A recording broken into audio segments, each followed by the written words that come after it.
श्री स्वामी समर्थ. जय जय स्वामी समर्थ. तुम्हा सर्वांचं पुन्हा एकदा अगदी मनापासून आपल्या या नवीन व्हिडिओमध्ये मी स्वागत करते. आता 29 जानेवारीला गुरुवारी आलेली आहे जया एकादशी. माघ शुक्ल पक्षातील एकादशी ही जया एकादशी म्हणून ओळखली जाते. या दिवशी भगवान विष्णू आणि देवी लक्ष्मीची पूजा केली जाते आणि हीच जया एकादशी गुरुवारी 29 जानेवारीला आलेली आहे. संपूर्ण वर्षभरामध्ये 24 एकादशींचे दिवस असले तरीसुद्धा एकादशीचे व्रत गुरुवारी पडले तर त्याचे धार्मिक महत्त्व हे अधिक जास्त प्रमाणामध्ये वाढते. कारण एकादशी आणि गुरुवार हे दोन्ही दिवस श्री विष्णूंची उपासना करण्यासाठी अत्यंत शुभ आहेत.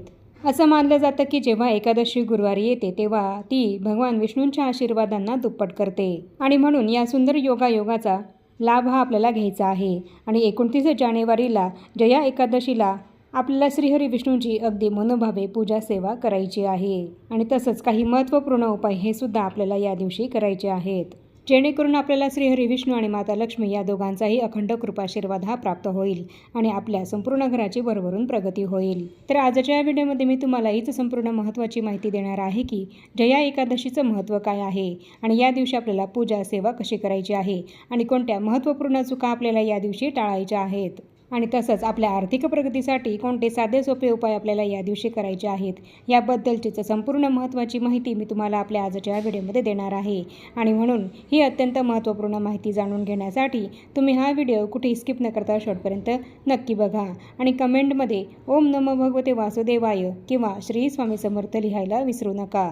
एकादशी ही तिथी श्रीहरी विष्णूंना समर्पित आहे आणि ही एकादशीची तिथी महिन्यातून 2 वेळेस येत असते.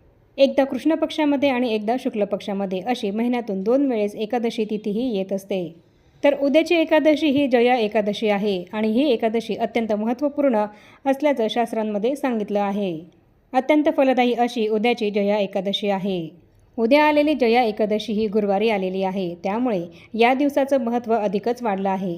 कारण गुरुवारी श्रीहरी विष्णूंची पूजा सेवा केली जात असते आणि एकादशीसुद्धा गुरुवारीच आलेली आहे आणि एकादशी ही सुद्धा श्रीहरी विष्णूंनाच समर्पित आहे. एकादशीच्या तिथीला श्रीहरी विष्णूंचीच पूजा केली जाते. तर याप्रमाणे एकादशी आणि गुरुवार एकत्र आलेले आहेत, त्यामुळे या दिवसाचं महत्त्व अधिकच वाढलेलं आहे आणि म्हणूनच उद्याची एकादशी ही अत्यंत फलदायी अशी एकादशी असणार आहे. एकादशीच्या तिथीला आपण श्रीहरी विष्णूंचे व्रत हे करत असतो. जया एकादशीचं व्रत हे गृहस्थ असलेले आणि गृहस्थ नसलेले असे दोन्हीही लोक करू शकतात.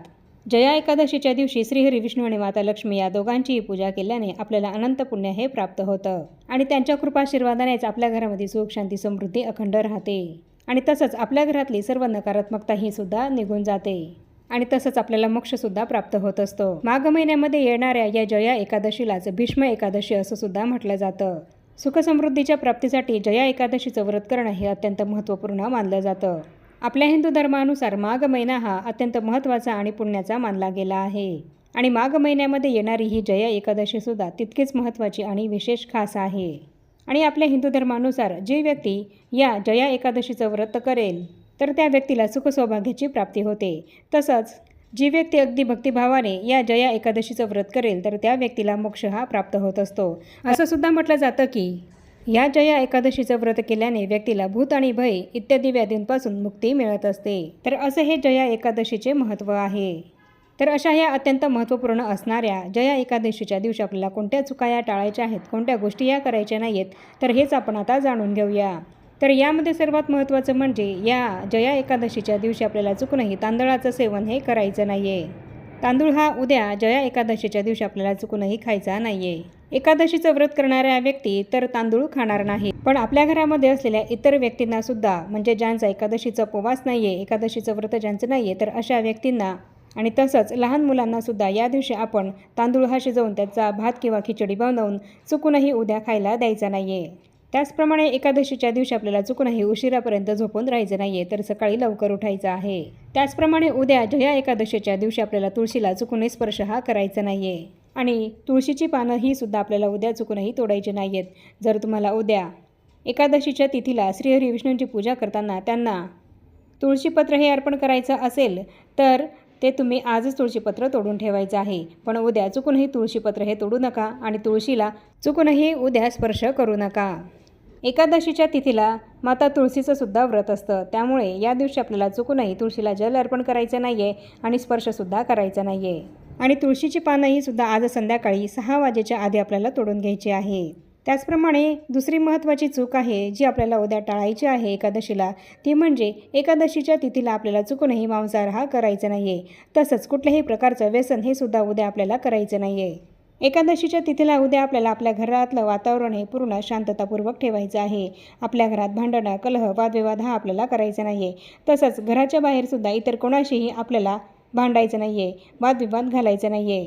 कोणाची निंदा नालस्तीसुद्धा या दिवशी आपल्याला करायची नाही आहे. कोणाचाही अपमान या दिवशी आपल्याला करायचं नाही आहे. तसंच कोणाशीही खोटंसुद्धा आपल्याला या दिवशी बोलायचं नाही आहे. आणि तसंच कोणालाही उद्या शिवीगाळ हा आपल्याला करायचं नाही आहे. तर या ज्या काही गोष्टी आहेत त्या सर्व गोष्टी आपल्याला जया एकादशीच्या दिवशी चुकूनही करायच्या नाही आहेत. या सगळ्या चुका आपल्याला उद्या जया एकादशीच्या दिवशी टाळायच्या आहेत, जेणेकरून आपण जे काही एकादशीचं व्रत करू, जो काही उपवास करू, जी काही श्रीहरी विष्णूंची पूजा सेवा करू, तर त्याचं आपल्याला संपूर्ण फळ हे मिळेल. आणि म्हणूनच या चुका उद्या आपल्याला टाळायच्या आहेत. तर उद्या आपल्याला जया एकादशीच्या दिवशी श्रीहरी विष्णूंची पूजा सेवा ही कशी करायची आहे, तर उद्या जया एकादशीच्या दिवशी आपल्याला सकाळी लवकर उठायचं आहे आणि स्वच्छ स्नान करून घ्यायचं आहे. आणि त्यानंतर सर्वात आधी श्रीहरी विष्णूंचं स्मरण आपल्याला करायचं आहे. आणि त्यानंतर आपल्या देवघरातल्या देवांची आपल्याला पूजा करून घ्यायची आहे. आणि यानंतर आपल्या देवघरामध्ये असलेल्या बाळकृष्णांच्या मूर्तीवर आपल्याला पाण्याचा किंवा दुधाचा किंवा पंचामृताचा अभिषेक हा करायचा आहे. ओम नमो भगवते वासुदेवाय या मंत्राचा 11 वेळा जप करून तुम्ही श्रीहरी विष्णूंचा दुधाने, पंचामृताने किंवा शुद्ध पाण्याने अभिषेक हा करू शकतात. आणि असा हा अभिषेक करून झाल्यानंतर आपल्याला बाळकृष्णांची मूर्ती तांबणातून उचलायची आहे, स्वच्छ पुसायची आहे आणि पुन्हा देवघरामध्ये आहे तिथेच ती आपल्याला पुन्हा ठेवून द्यायची आहे. आणि यानंतर पूर्ण विधिवत पंचोपचार पद्धतीने आपल्याला बाळकृष्णांची पूजा करायची आहे. तर यासाठी बाळकृष्णांच्या मूर्तीला आपल्याला हळद, कुंकू, अष्टगंध, चंदन हे लावायचं आहे. आणि तसंच पिवळं फूल आणि अक्षता अर्पण करायच्या आहेत. आणि यानंतर आपल्याला धूपदीप हा बाळकृष्णांच्या मूर्तीला ओवाळून घ्यायचा आहे. आणि पिवळ्या फळांचा किंवा पिवळ्या मिठाईचा नैवेद्य या दिवशी आपल्याला बाळकृष्णांना अवश्य दाखवायचा आहे. आणि तुळशीपत्र हे सुद्धा आपल्याला आवर्जून अर्पण करायचं आहे. याप्रमाणे आपल्याला पंचोपचार बाळकृष्णांच्या मूर्तीची पूजा करायची आहे. आणि सेवा कोणती करायची आहे, तर यामध्ये आपल्याला अशी पंचोपचार पद्धतीने बाळकृष्णांच्या मूर्तीची पूजा केल्यानंतर 1 वेळा पुरुषसूक्त पठण करायचं आहे. तसंच व्यंकटेश स्तोत्र पठण करायचं आहे. आणि विष्णू सहस्रनाम हे सुद्धा आपल्याला पठण करायचं आहे. आणि त्याचप्रमाणे ओम नमो भगवते वासुदेवाय या मंत्राचा सुद्धा आपल्याला 108 वेळा जप हा करायचा आहे. आणि तसंच नित्यसेवेच्या पुस्तकामध्ये दिलेला विष्णू गायत्री मंत्र या मंत्राचा सुद्धा आपल्याला 108 वेळा जप हा करायचा आहे. आणि तसंच इतर वेळी जरी आपल्याला शक्य नसलं तरीसुद्धा एकादशीच्या तिथीला आपण आपल्या देवघरामध्ये जो दिवा लावतो, तर तो दिवा आपल्याला तेलाचा लावायचा नाही आहे, तर शुद्ध गाईच्या तुपाचा लावायचा आहे. फक्त 1 दिवस हा दिवा लावलात तरीसुद्धा चालेल. फक्त एकादशीला तुम्ही असा दिवा लावला तरीसुद्धा चालेल. इतर वेळेस तुम्हाला शक्य होत नसेल तर एकादशीला असा दिवा तुम्ही देवघरामध्ये नक्की लावा. आणि आता आपल्याला एकादशीच्या तिथीला उद्या कोणते साधे सोपे उपाय करायचे आहे, तर यामध्ये उद्या जया एकादशीला आपल्याला सकाळी लवकर उठायचं आहे आणि स्वच्छ स्नान करून घ्यायचं आहे. आणि आपलं स्नान करून झाल्यानंतर आपण जेव्हा आपल्या देवघरामध्ये श्रीहरी विष्णूंची म्हणजेच बाळकृष्णांची पूजा केल्यानंतर शुद्ध गाईच्या तुपाचा दिवा हा लावायचाच आहे. आणि यानंतर भगवान श्रीहरी विष्णूंच्या आवाहने आपल्याला करायचे आहे. यामुळे श्रीहरी विष्णू हे आपल्यावर प्रसन्न होतील आणि त्यांची कृपाही आपल्याला प्राप्त होईल. तसंच उद्या जया एकादशीच्या दिवशी आपल्याला श्रीहरी विष्णूंच्या पूजेसोबतच माता लक्ष्मीची सुद्धा पूजा सेवा करायची आहे. एकादशीच्या तिथीला श्रीहरी विष्णू आणि माता लक्ष्मी या दोघांचीही पूजा केल्यामुळे आपल्याला त्या दोघांचेही कृपाशीर्वाद हे प्राप्त होतात आणि आपल्या जीवनामध्ये भरभरून प्रगती होते. आणि त्यांच्याच कृपेने आपल्या घरामध्ये धनधान्याची कमतरता ही आपल्याला कधीच भासत नाही. आणि म्हणूनच श्रीहरी विष्णूंची पूजा करून झाल्यानंतर आपल्याला विष्णू सहस्रनाम हे पठण करून झाल्यानंतर 1 वेळा श्रीसूक्त हे सुद्धा अवश्य पठण करायचं आहे. माता लक्ष्मीला प्रसन्न करून घेण्यासाठी श्रीसूक्ताचा पाठ हा केला जातो. आणि म्हणूनच उद्या आपण सुद्धा श्रीसूक्ताचा पाठ हा अवश्य करायचा आहे. त्याचप्रमाणे जगाचे पालन करता असणाऱ्या श्रीहरी विष्णूंना प्रसन्न करून घेण्यासाठी आपल्याला त्यांना पिवळी फुलं, पिवळी वस्त्र, पिवळा हार आणि तसंच पिवळ्या मिठाईचा, पिवळ्या फळांचा नैवेद्य हा आवर्जून अर्पण करायचा आहे. पिवळा रंग हा श्रीहरी विष्णूंना अत्यंत प्रिय आहे. आणि म्हणूनच उद्या गुरुवार आणि एकादशी एकत्र आलेली आहे. यामुळे उद्या श्रीहरी विष्णूंना आपल्याला पिवळ्या रंगाच्याच वस्तू या अर्पण करायच्या आहेत. त्याचप्रमाणे एकादशीच्या तिथीला श्रीहरी विष्णूंची कृपा आपल्यावर राहावी यासाठी पिंपळाच्या झाडाला जल हे अर्पण करायचे आहेत. आणि तसंच या झाडाची पूजासुद्धा करायची आहे. आणि तसंच या झाडापाशी आपल्याला शुद्ध गाईच्या तुपाचा दिवा हा सुद्धा लावायचा आहे. पिंपळाच्या झाडामध्ये श्रीहरी विष्णूंचा वास असतो. आणि म्हणूनच एकादशीच्या तिथीला आपल्याला पिंपळ वृक्षाची पूजा करायची आहे आणि त्याला जलसुद्धा अर्पण करायचं आहे. आणि तसंच पिंपळ झाडापाशी आपल्याला शुद्ध गाईच्या तुपाचा तेवा हा सुद्धा लावायचा आहे. त्याचप्रमाणे एकादशीच्या तिथीला आपल्याला तामसिक अन्न हे सुद्धा चुकूनही खायचं नाहीये. तसंच श्रीहरी विष्णूंची अत्यंत प्रिय असलेली गाय हिची सुद्धा पूजा आपल्याला उद्या एकादशीच्या दिवशी अवश्य करायची आहे. आणि तसंच गाईला चारा हा सुद्धा उद्या आपल्याला खाऊ घालायचा आहे. आणि तसंच आपल्या हिंदू धर्मामध्ये दानाला अनन्यसाधारण असं महत्त्व आहे. आणि म्हणून एकादशीच्या तिथीला उद्या आपण आपल्या यथाशक्ती दानधर्म हा सुद्धा गरजू गरीब व्यक्तींना अवश्य करायचा आहे.